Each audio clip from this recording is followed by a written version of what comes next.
Bien, vamos a continuar ahora dentro del módulo 3 con lo que es aparato reproductor masculino. Igual lo vamos a dividir en dos clases para que no sea tan ampuloso y tan pesado el video y la clase. Entonces vamos a iniciar con aparato reproductor masculino.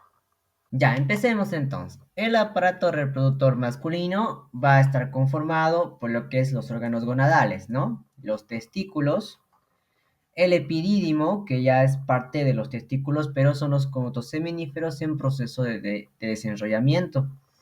Del epidídimo tenemos los conductos, el conducto deferente, la glándula de Cooper, la próstata, ¿no? Que es el sistema glandular del aparato masculino, y luego tenemos el órgano eréctil como es el pene. Empecemos entonces por hablar de los testículos.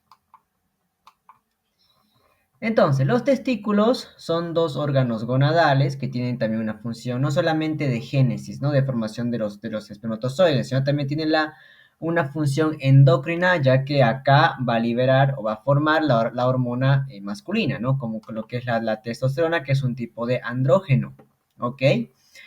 En general, los testículos es una estructura ovalada de 2 a 3 centímetros de ancho por 3 de grosor. El testículo, entonces, en su parte superior contiene el conducto inguinal.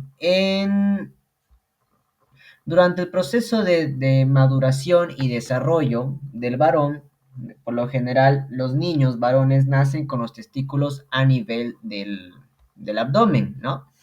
Una vez que se forma el abdomen, ese testículo tiene que haber el descenso testicular hasta llegar a la bolsa escrotal.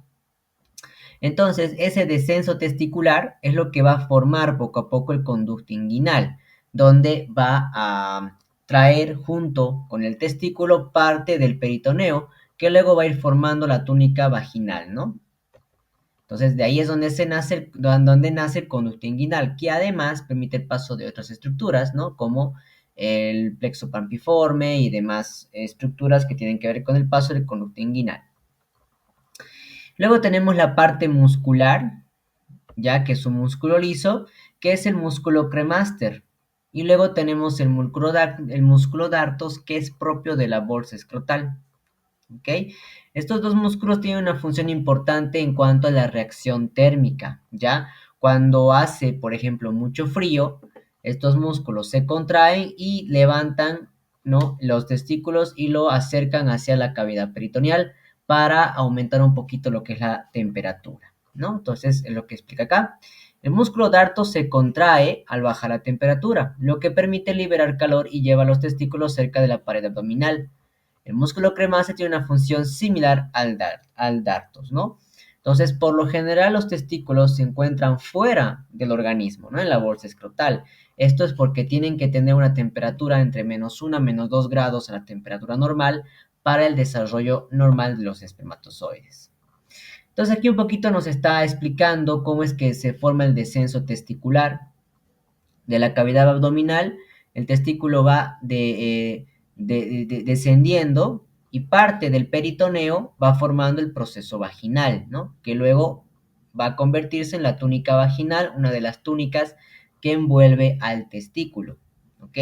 Eso tiene que ocurrir por estimulación hormonal, cuando ya el niño empieza su proceso de desarrollo. Si no desciende el testículo, entonces se llama pues lo que es la criptorquidia, ¿no? Que es una enfermedad, bueno, no es tanto una enfermedad, ¿no? Sino es una alteración congénita por falta del descenso testicular en los niños. Bien, vámonos a la histología entonces de los testículos. Hemos dicho que es una estructura ovoide. Los testículos van a presentar una cápsula. Esta cápsula va a estar formada por la túnica, ¿no? Una cápsula que está conformada por la túnica alburginia, que contiene tejido conjuntivo denso y regular.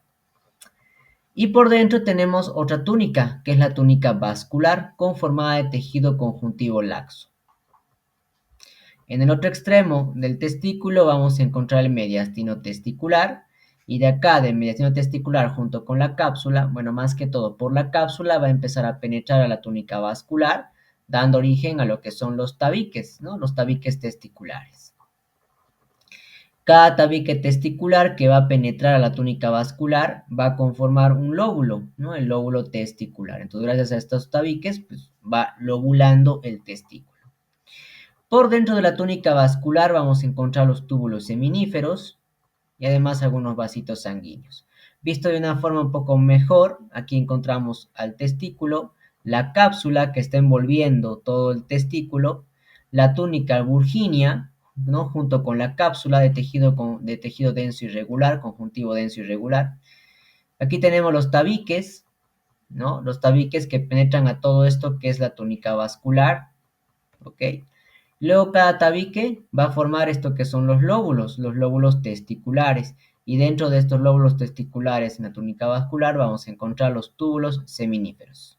Aquí encontramos el mediastino testicular hacia el otro lado del testículo. Hablemos de los túbulos seminíferos. Vámonos allá adentro, más cerquita. Estos túbulos seminíferos que se alojan en la túnica vascular de tejido conjuntivo laxo es muy vascularizado. Ahí se encuentran los túbulos seminíferos y además vamos a encontrar un grupo de células como las células de Leydig, ¿no? Que son las encargadas de sintetizar la testosterona y el factor 3 pseudoinsulínico, importante para la maduración de los espermatozoides. Entonces ahí tenemos los túbulos seminíferos. Estos túbulos seminíferos entonces son unos túbulos como tal, ¿no? Formado por dos grupos de células, ¿no? Una parte epitelial y el otro formado por células madre en proceso de desarrollo para formar espermatozoides. A medida que los túbulos seminíferos se van acercando o van saliendo del testículo, va a haber un proceso de desenrollamiento. Entonces un túbulo seminífero que aquí están bien achurados, ¿sí? Se van a convertir en túbulos rectos cortos, ¿ya? Luego de los túbulos rectos cortos van a pasar al mediastino testicular donde van a formar la red testicular. De la red testicular van a continuar su camino y van a conformar los conductillos eferentes, ya entrando en la parte del epidídimo. Luego, estos conductillos eferentes se van a seguir desenrollando y van a formar el conducto del epidídimo. Toda esta parte de acá que tiene una cabeza, un cuerpo y una cola, ¿no? Eso vamos a ver después. En general, entre los túbulos seminíferos constantemente se están desenrollando pues, hasta llegar al conducto del epidídimo, que es todo ese trayecto que tiene que seguir el espermatozoide una vez que se forma. ¿Qué más encontramos? La vascularización del testículo. La vascularización se da gracias a la arteria testicular, además de un plexo, el plexo venoso pampiforme. ¿Ok? Este plexo venoso pampiforme mantiene la sangre a una temperatura de 2 grados menor que lo normal, ¿no? Aproximadamente a 35 grados centígrados. Esto genera un efecto refrigerante óptimo para el crecimiento y desarrollo de los espermatozoides. Entonces, por eso los testículos se encuentran fuera del organismo prácticamente, ¿no? En la bolsita escrotal. Y es este plexo pampiforme que mantiene ese tipo de temperatura, a menos 2 grados a la temperatura normal, o sea, 35 aproximadamente. Entonces, por este plexo pampiforme, junto con este plexo pampiforme, van a bajar otras estructuras hacia el testículo, lo que van a dar origen a lo que es el cordón espermático.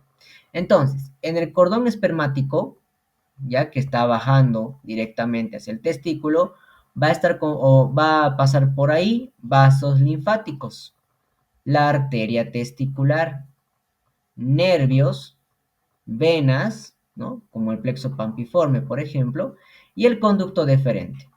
Entonces, todas estas estructuras conforman el cordón espermático. Vaso linfático, la arteria testicular, nervios, venas, como el plexo pampiforme, y el conducto deferente. Todo eso es el cordón espermático que está igual atravesando por el conducto inguinal, ¿verdad? Entonces, el cordón espermático está formado por las arterias, venas, vasos linfáticos, nervios y el conducto deferente. Todo eso, el cordón espermático. Ok, los túbulos seminíferos como tal. Estos túbulos seminíferos están formados por túbulos enrollados con una longitud de 30-70 centímetros. En total hay aproximadamente 1000 túbulos. La longitud total es de 500 metros. O sea, estamos hablando de una cosa súper, súper larga y pero tan enrolladita ahí adentro del testículo que es una cosa increíble, ¿no? El 85 al 90% del volumen del testículo está compuesto por los túbulos seminíferos, o sea, todo el testículo casi es túbulo seminífero, ¿no? Y su función, pues, es formar los espermatozoides. Entonces, túbulos seminíferos, formado por grupos celulares, un epitelio que es el epitelio seminífero, y por debajo tenemos una túnica propia, que está formado de tejido conjuntivo. El epitelio seminífero va a estar apoyado sobre lo que es una lámina basal. En el epitelio seminífero vamos a encontrar un grupo de células, las células de Sertoli, ¿ya? Además, vamos a encontrar células en estado de maduración, que son las células espermatogénicas, ¿no? En la túnica propia vamos a encontrar fibras de colágeno tipo 1, fibroblastos y algunas células mioides o células de músculo liso. Más o menos se ve así este dibujito. Todo esto que ven aquí de un color medio rosa, grandote, que es todito esto de acá, esta es una célula de Sertoli, todita esto de acá, aquí está su núcleo. Y todas estas que vemos aquí son las células espermatogénicas, ¿no? Que están en diferente etapa de maduración. Por ejemplo, aquí tenemos las células madre, ¿no? Las espermatogonias. Aquí tenemos espermiocitos primarios, espermiocitos secundarios, espermiocitos tempranos, espermátides y demás. Entonces, en diferente proceso de maduración. Pues es que el epitelio seminífero prácticamente está formado por estos dos grupos celulares, las células de Sertoli y las células espermatogénicas. De aquí por debajo encontramos la membrana basal y ya muy por debajo las células mioides, peritubulares y las fibras también que encontramos ahí. Entonces, la célula de Sertoli, todo este de acá.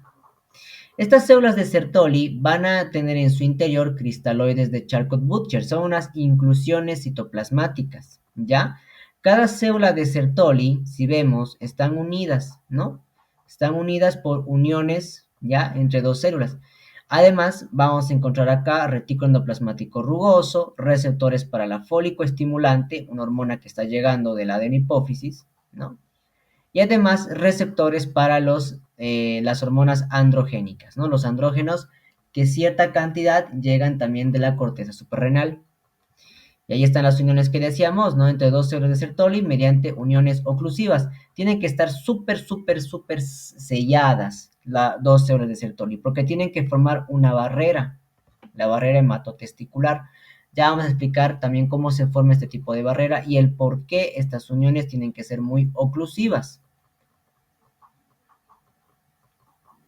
Entonces, estas uniones oclusivas de dos células de Sertoli próximas van a hacer que se formen dos compartimientos en el epitelio seminífero. Tenemos el compartimiento basal, que está muy cerquita a la lámina basal, y luego tenemos el compartimiento luminal o compartimiento adluminal. Bueno, en realidad son luminales, ¿no?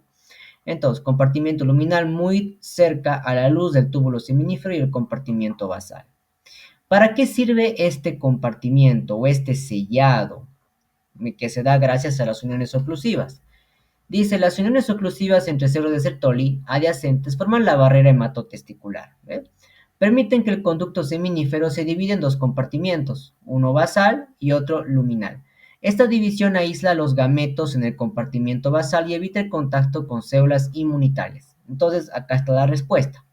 Las uniones oclusivas de dos células de las células de Sertoli van a formar dos compartimientos. La idea es que en el compartimiento basal queden estas células que son células madre, ya son células espermatogénicas. Estas células espermatogénicas no pueden estar en contacto con el resto del túbulo seminífero porque por aquí circulan constantemente células inmunitarias, macrófagos, linfocitos, leucocitos, neutrófilos, constantemente están circulando, patrullando, ¿no? Como cualquier tipo de organismo. Entonces no pueden penetrar acá, ¿por qué? Porque estas células génicas, ¿ya? Pueden no ser detectados su antígeno por las células inmunitarias y las pueden destruir. Entonces, debido a eso, el epitelio del conducto seminífero ha preferido formar una cavidad por debajo, bien oclusiva, formando la barrera hematotesticular y almacenando a las espermatogonias ahí, libres de que las células inmunitarias las puedan detectar. Entonces, la célula de Sertoli, ¿cuáles son sus funciones? Tiene varias funciones. Vamos a ir con la primera función. Soporte físico de los espermatozoides en desarrollo, ¿no? Como vemos acá, aquí están las células de Sertoli y aquí están apoyaditas entre ellas, ¿no? Las células, las células espermatogénicas, ¿no? Los espermatozoides en desarrollo. Segunda función, fagocitosis del citoplasma que fue eliminado en las espermatogénesis. Esto lo vamos a explicar más adelante. Tiene una función de fagocitar. 3. Forma la barrera hematotesticular. Ya hemos visto cómo, mediante uniones oclusivas entre dos células de Sertoli. 4. Sintetiza y libera la proteína fijadora de andrógenos, que incrementa la concentración de testosterona y evita el escape por la luz, ¿no? Pero sabemos que la célula de Sertoli tiene receptores para andrógenos, ¿ok?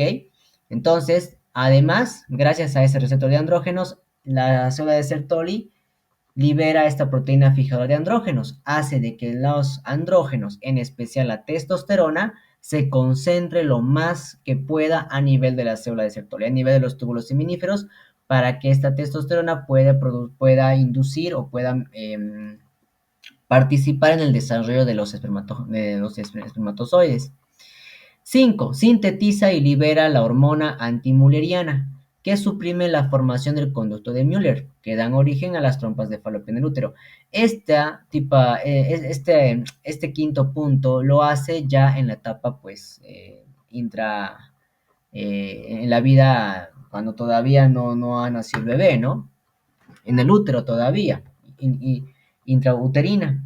Entonces, al liberar esta hormona antimulleriana, hace de que el testículo se desarrolle como testículo, como un conducto deferente genéticamente, y evita de que se vaya formando una trompa de falopio. Es decir, que el varoncito se llegue a ser varoncito y no se desarrolle en un órgano genital femenino. Esta hormona antimulleriana, por ejemplo, no está presente en el sexo femenino, ¿no? Cuando hablemos del aparato reproductor femenino, vamos a ver que esta hormona antimulleriana no está o no activa y es inhibida más bien. 6. Sintetiza y secreta la inhibina, que inhibe a la folicoestimulante. Cuando ya el testículo ve que no es necesario que siga siendo estimulada por la folicoestimulante, porque ya tiene suficientes andrógenos, suficiente testosterona, libera su inhibina y le dice a la hipófisis, ya tengo la cantidad de testosterona que necesito, no necesito más tu estímulo de folicoestimulante, ¿no? 7. Sintetiza la activina, que facilita la liberación de folicoestimulante. Lo contrario a lo que hace la inhibina. Cuando el testículo siente que necesita más estímulo, más hormonas, más desarrollo de espermatozoides, especialmente ya cuando el niño entra en la pubertad, en la adolescencia, entonces es donde libera gran cantidad de activina para que la folicoestimulante empiece a ser liberada y empiece a actuar sobre el testículo. 8. Secreta fructuosa, un carbohidrato importante, ¿no? Para el metabolismo y la energía y el desarrollo de los espermatozoides. 9. Sintetiza factor de transmisión de la molécula asociada a ETS. ¿Qué es lo que hace este? Mantiene la línea de células madre para formar espermatozoides. Todas las células madre que se encuentran en el compartimiento basal son simplemente células madre. Puede cualquier rato, digamos, si le da la gana, se puede convertir en no sé, una célula epitelial, digamos, ¿no? Entonces, para que no ocurra eso y esa célula madre solamente esté destinada a formar espermatozoides, la célula de Sertoli va a liberar el factor de transmisión de molécula asociada a ETS. Entonces, gracias a esto, esa célula madre sí o solamente puede ser un espermatozoide. 10. Síntesis de secreción de ligando FAST, que obliga a las células a expresar receptor FAST. Un ejemplo, LSTD, ¿no? Son simplemente ligandos de secreciones. Entonces, 10 funciones de las células de Sertoli en general. Listo en cuanto a células de Sertoli. Vámonos a las células espermatogénicas. Estas células espermatogénicas entonces ocupan la mayor parte del epitelio seminífero. Las espermatogonias se localizan en el epitelio basal, más que todo acá, ¿no? Que son células madre. Los espermatocitos primarios, secundarios, espermátides y espermatozoides se ubican en el epitelio luminal, acá. Entonces acá, espermatogonias, células madre en el basal. Y en el luminal, los diferentes tipos de espermatocitos en diferentes estados de maduración, ¿ya? los primarios, secundarios, los espermátides y el espermatozoide como tal. Ahí están las espermatogonias, en el compartimiento basal, en el luminal el espermatocito primario, espermatocito secundario, espermátides y el espermatozoide después. Entonces entramos a lo que es la espermatogénesis. Este proceso de espermatogénesis tiene un proceso de 3 fases, ¿ya? La primera fase se llama fase de espermatocitogénesis. Luego tenemos la fase meiótica y luego tenemos la fase de espermiogénesis. La fase de espermatogénesis, ¿ya? Su función es convertir las espermatogonias, que son células madre diploides, ¿ya? En espermatocitos primarios diploides, ¿ok? Diploides significa que tienen cuántos tipos de cromosomas, ¿no? Cuántos tipos de cromosomas. Entonces, las espermatogonias que son diploides tienen que llegar a espermatocitos primarios. Luego ya en la fase meiótica, los espermatocitos primarios tienen que convertirse en espermátides haploides. O sea, ya con una mitad del número de cromosomas, ¿no? Reduce su nivel de cromosoma.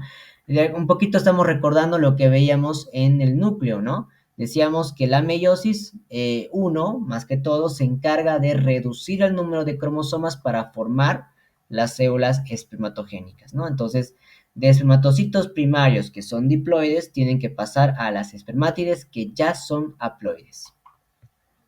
Y luego, en la fase de espermiogénesis, las espermátides que son haploides se convierten en espermatozoides. Bien, las espermatogonias entonces son células madre ubicadas en el compartimiento basal. Existen 3 tipos de espermatogonias. Tenemos la espermatogonia tipo A, también llamadas oscuras. Estas espermatogonias son diploides, con abundante heterocromatina. Son células de reserva, no están en actividad mitótica de forma lenta, ¿no? Son resistentes a radiación y cuando entran en actividad mitótica forman más espermatogonias tipo A oscuras y espermatogonias tipo A pálidas, ¿no? Mitosis, o sea, se dividen entre ellas, hacen células hijas, ¿ya? Entonces, cuando entran en mitosis, forman más de ellas, ¿ya? O en todo caso, forman el otro grupo de espermatogonias tipo A, que son estas, las pálidas, ¿ya? Estas pálidas entonces son idénticas a las de tipo A oscuras. Presentan un núcleo con abundante eucromatina. Son estimuladas por la testosterona y forman más espermatogonias tipo A pálidas y espermatogonias tipo B. Entonces, entre ellas se están clonando. Tipo A, tipo B, tipo A, tipo B, ¿no? Y por último tenemos las de tipo B. Las de tipo B son parecidas a las pálidas tipo A, con núcleos redonditos. Entran en mitosis y forman espermatocitos primarios. Ahora sí, ya dejan de dividirse entre ellas y la de tipo B ya es la que se pone un poquito más seria y dicen, ok, ahora sí, empecemos a formar espermatozoides. Entonces, ellas son las que van a formar los espermatocitos primarios y estos sí ya son sensibles a la radiación.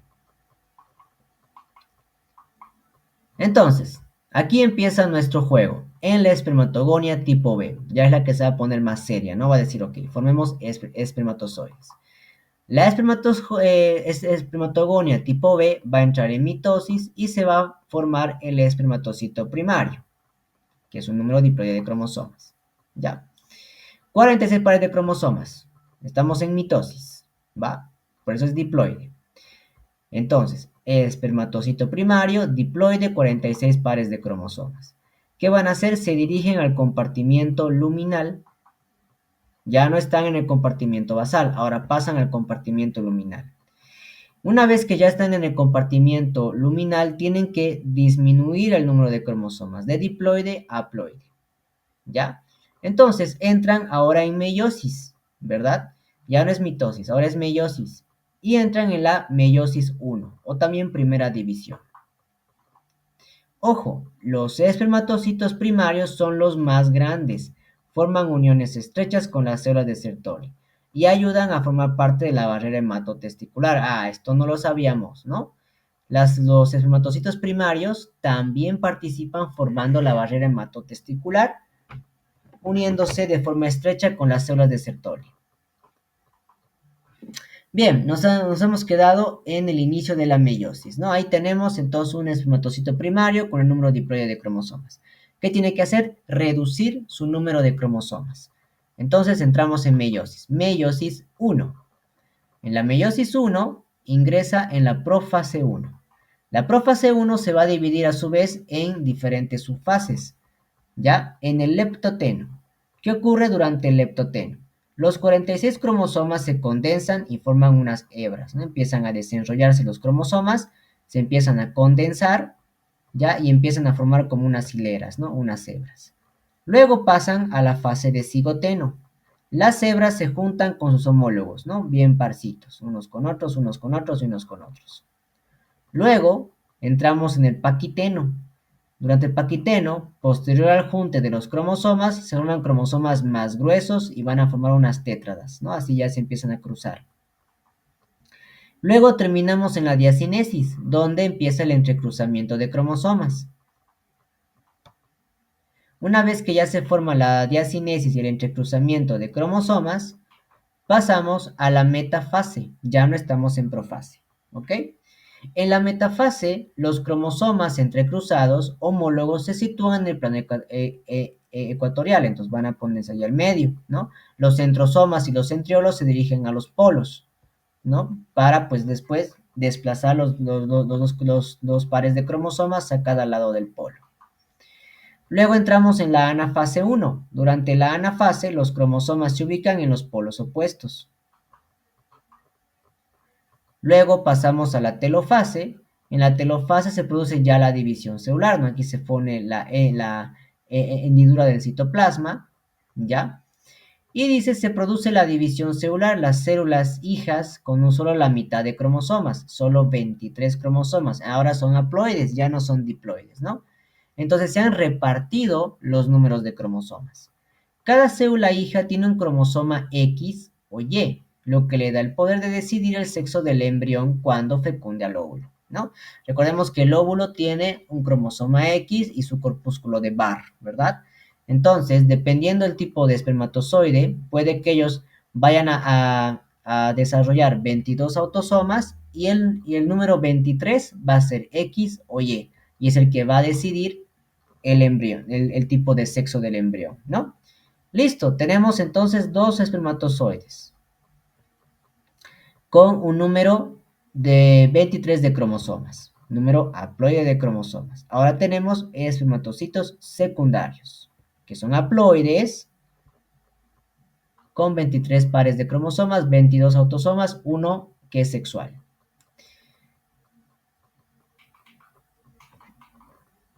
Entonces, espermatocitos secundarios van a entrar en mitosis, se van a dividir entre ellos, ya no meiosis, mitosis, ¿ok? ¿Qué va a hacer la mitosis? Formar células hijas, nada más. Espermátides, ya no son espermatocitos secundarios, ahora son espermátides, que son igual haploides, simplemente se han dividido entre ellas, ¿no? En las células hijas. Una vez que ya tenemos las espermátides, haploides, ahora tiene que empezar esta célula a dejar de ser redonda. Tiene que empezar a convertirse en un espermatozoide, es decir, en una célula flagelada, ¿no? Con su cabeza, su colita, como ya la conocemos. Para que esta célula deje de ser redonda y empiece a formarse, tiene que entrar en la fase de espermiogénesis, ¿ya? Entonces entramos en la espermiogénesis. La espermiogénesis va a entrar en la primera fase, la fase de Golgi. ¿Qué ocurre durante la fase de Golgi? Aquí tenemos a la espermátide. Aquí está el núcleo, ¿no? Este espermátide, en su retículo endoplasmático rugoso, va a formar unas vesículas con enzimas hidrolíticas.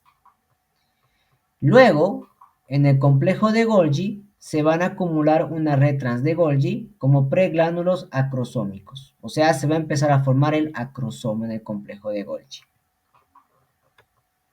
Luego de que se forman el complejo de Golgi los preglánulos acrosómicos, se liberan y forman las vesículas acrosómicas. Estas vesículas acrosómicas entran en el conducto, perdón, entran en contacto con la envoltura nuclear, se van a alojar aquí muy cerca al núcleo para formar el polo anterior del espermatozoide. Entonces, otra vez. Fase Golgi. Retículo endoplasmático rugoso forma las vesículas con enzimas hidrolíticas. En el complejo de Golgi van a formar los pregránulos acrosómicos. Se libera del complejo de Golgi como vesículas acrosómicas que se van a alojar cerca a la envoltura nuclear, formando el polo anterior de lo que en un futuro va a ser el polo anterior del espermatozoide. Luego, los centriolos de la célula, después de que se han dividido, este centriolo se va a alejar del núcleo y es el que va a dar inicio a lo que va a ser en un futuro la cola o axonema del espermatozoide. La siguiente fase es la fase de cubierta. Durante la fase de cubierta, la vesícula crosómica, esa bolita que se ha pegado al núcleo, va a empezar a crecer y va a empezar a envolver todo el núcleo. ¿Ya? Entonces dice, envuelve al núcleo formando al finalizar el acrosoma o cubierta acrosómica. Entonces ese acrosoma chiquitito que se libra del complejo de Golgi crece, envuelve todo el núcleo y forma el acrosoma, o también llamada cubierta acrosómica. Listo, seguimos en la fase acrosómica. A medida que ya se va formando el acrosoma y por el otro lado se va formando el axonema a partir de los centriolos celulares, la célula va a empezar a modificar su forma. En un principio, la cubierta acrosómica se va a alojar un poquito más hacia el polo anterior de la célula. ¿Ok? Mientras tanto, que en el polo posterior, ¿no? El axonema se va a ir formando poco a poco hasta formar la cola. ¿Qué va a ocurrir con el resto de la célula? Dice, las mitocondrias se van a reorganizar, el núcleo se va a condensar y el citoplasma se va a empezar a elongar, ¿ve? Así como un bicho se está empezando a elongar. Y las mitocondrias se están reorganizando, están medio locas ahí. Luego, en la fase acrosómica, se va a formar el manguito. ¿Qué es el manguito? Dice, a partir de los microtúbulos del citoplasma, este ayuda a la elongación de la espermátida. Ok, todos los microtúbulos que forman parte del citoesqueleto de cualquier célula, en este caso de la espermátide, ¿ya? Ese citoesqueleto, los microtúbulos van a empezar a reorganizarse, lo que va a dar origen a la elongación del citoplasma, ¿no? Así va a ir poco a poco elongándose. Ahí se forma entonces toda esta elongación de citoplasma realizada por los microtúbulos del citosol, es el manguito. En la parte posterior, donde poco a poco se está formando el axonema o la cola a partir de los centriolos, ya este citoplasma va a empezar a formar un anillo, ¿no? Que es el anillo del espermatozoide. Las mitocondrias que estaban aquí reorganizándose como locas van a empezar a apilarse y a formarse alrededor del axonema, de lo que se está formando la cola aquí poco a poco, ¿no? La cola, la cola, la cola. Entonces las mitocondrias, como se estaban reorganizando acá, se van a empezar a enfilar alrededor del axonema para formar la vaina mitocondrial. Luego seguimos en la fase acrosómica. Una vez que ya hemos formado la vaina mitocondrial, el citoplasma se ha alargado, el acrosoma se ha ido en el polo anterior del espermatozoide y el axonema sigue formándose, y aquí está su anillo, ¿ya? Va a formar entonces la vaina fibrosa.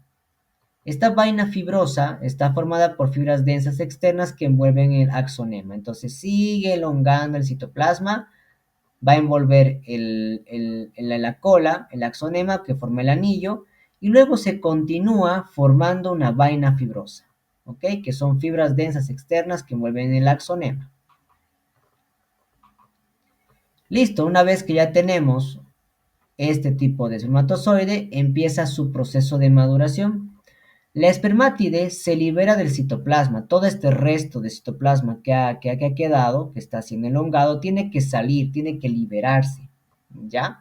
Se libera de su citoplasma y ese citoplasma, ¿por quién es fagocitado? Por las células de Sertoli, ¿no? ¿Se acuerdan que una de las terceras funciones actuaba como una célula fagocitaria que fagocitaba los restos citoplasmáticos de los espermatozoides? Eso es lo que hace aquí la célula de Sertoli. va a empezar a fagocitar este citoplasma que está botando pues, o eliminando la célula espermátide. Una vez que ocurre eso, dice la célula de Sertoli, el espermatozoide maduro sale de la luz del túbulo seminífero, pero todavía no tiene la capacidad de moverse, menos de fecundar. Es como como un espermátide, digamos, inmaduro, bebé, que todavía no puede caminar, ¿no? No puede moverse, tampoco puede fecundar. Luego, ya ese espermátide madura en lo que ya conocemos como un espermatozoide. Y el espermatozoide va a presentar ya una cabeza, va a presentar una cola que tiene diferentes segmentos, un cuello que une la cabeza a la cola, una pieza intermedia formada por las vainas mitocondriales, ¿no? Y luego tenemos que en la cola existe la pieza principal y la pieza terminal. ¿Ya? Tiene 65 micras de longitud y es una célula flagelar o también pues, llamada célula alargada. Vámonos a la cabeza. No sé si continuamos. La cabeza del espermatozoide que va a tener tiene una longitud de 5 micras, presenta un núcleo condensado con 23 cromosomas, ¿no? Es una célula haploide. De estos 23 cromosomas, 22 son autosomas y el último es el cromosoma sexual, que puede ser X o puede ser Y, dependiendo la característica genética de cada espermatozoide. Va a estar envuelta en un plasma que se llama el plasmalema. Aquí está su acrosoma que está envolviendo al núcleo, ¿no? Y además va a presentar un grupo de enzimas, que son las enzimas como la neuramidasa, hialuronidasa, fosfatasa ácida, airsulfatasa y la acrosina. Estas enzimas le permiten al espermatozoide liberar para poder penetrar la corona radiada del óvulo y poder penetrar la teca externa, teca interna del óvulo y llegar al lo que es el ovocito y poder pues fecundar el óvulo y unirse al cromosoma y formar el nuevo ser. Entonces dice, cuando entra en contacto con la zona pelúcida del ovocito, estas realizan la reacción acrosómica, liberando las enzimas. Entonces sí o sí tiene que liberar estas enzimas cuando pues el espermatozoide recién tiene que hacer su proceso de fecundación. El cuello, este cuellito tiene una longitud igual de 5 metros de longitud. ¿Y qué es lo que presenta? Dice, está formado por 9 columnas cilíndricas de pieza conectora que rodea los centriolos. Estas se continúan con las 9 fibras densas externas. Unen la cabeza con la cola. Entonces vamos a encontrar unas columnas, ¿ya? De conectores, ¿ok? Que lo que van a hacer es conectar la cabeza con la cola. A nivel de la cabeza se unen nada más a los centriolos, ¿no? Con los túbulos acá de la cabecita. Y a nivel de la cola se van a unir, dice, con 9 fibras densas externas que vienen de la cola. Son 9. Luego continuamos con la pieza intermedia. Ya estamos un poco yendo a la cola, ¿no? La cola tiene igual 5 micras de longitud y está formada por la vaina mitocondrial, ¿no? Un montón de mitocondrias hemos dicho que se está formando en la fase acrosómica, ¿verdad? Esto está rodeado de fibras densas externas, que son estas mismas de acá, ¿no? Que se van a unir al cuello, a las columnas cilíndricas del cuello. Se proyectan hasta el anillo, de las cuales solo 7 de las 9 se conectan. Rodean además el axonema. ¿Ok? Entonces, 9 fibras densas externas, solamente 7 de las 9 son las que se van a conectar acá en el anillo externo. Además que lo que está haciendo, rodear toda la cola, que es el axonema.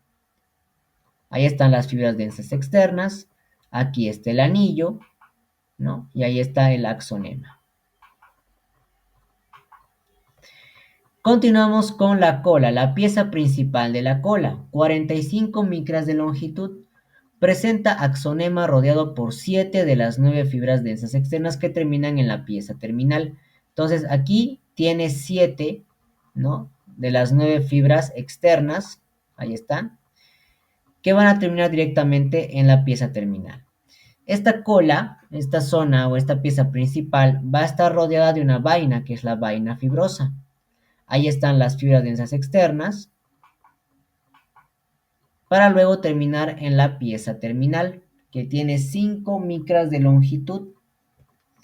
Esta pieza terminal, ya, dice en el axonema está rodeado de plasmalema también, y a medida que llega al final de la cola, ya, esta pieza terminal se va a empezar a desorganizar y va a formar 20 microtúbulos organizados de la cual forma la proteína TILES. Ahorita vamos a explicar qué hace esa proteína.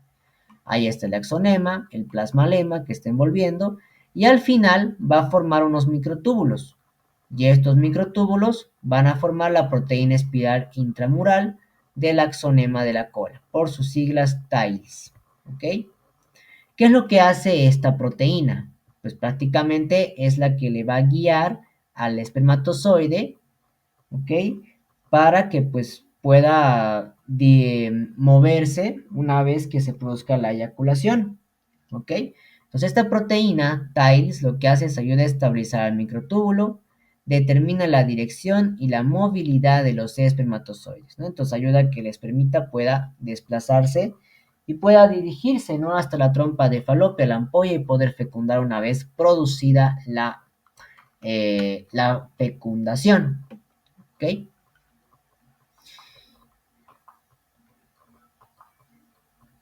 Seguimos entonces la túnica vascular, los túbulos seminíferos y las células de Leydig. Las células de Leydig es otro mundo de células. Estas células de Leydig son más células que reaccionan a hormonas. Son las que sintetizan y forman la testosterona y el factor 3 pseudoinsulínico. Es otro mundo las células de Leydig. Bueno, hasta acá sería lo que es la primera parte de aparato reproductor masculino. Luego vamos a continuar ya después con la segunda parte. Hasta la siguiente clase.